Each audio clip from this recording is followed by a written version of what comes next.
Three American scientists who discovered the secret of the body clock have won the Nobel Prize for Physiology or Medicine. Our circadian rhythms are the reason the human body wants to sleep at night, but it also drives huge changes in behaviour and body function, as our medical correspondent Fergus Walsh reports.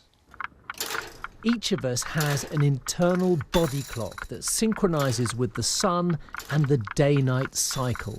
But how these circadian rhythms were controlled was largely a mystery, until the work of Jeffrey Hall, Michael Rosbash and Michael Young. The latter was at Rockefeller University in New York this morning. Hearing they'd won the Nobel Prize, he said, was quite a shock. I really had trouble even getting my shoes on this morning. I'd go and I'd pick up the shoes, and then I'd realize I need the socks, and then I'd realize I need to put my pants on first. Just as the Earth rotates every 24 hours, so our circadian rhythms work in the same cycle. In 1984, the three scientists isolated a gene in fruit flies that controls the body clock. The gene codes for a protein that accumulates in cells during the night and then degrades during the day. Since their discovery, sleep science has gone from fringe to mainstream. The body clock is critical to our health. In the evening, it triggers the release of the hormone melatonin, which helps make us sleepy.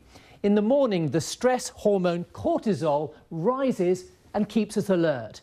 Our body clock helps regulate our appetite, blood pressure and body temperature. The body clock is central to much of our biology, fine-tuning much of what we do to the varying demands of the rest-activity cycle.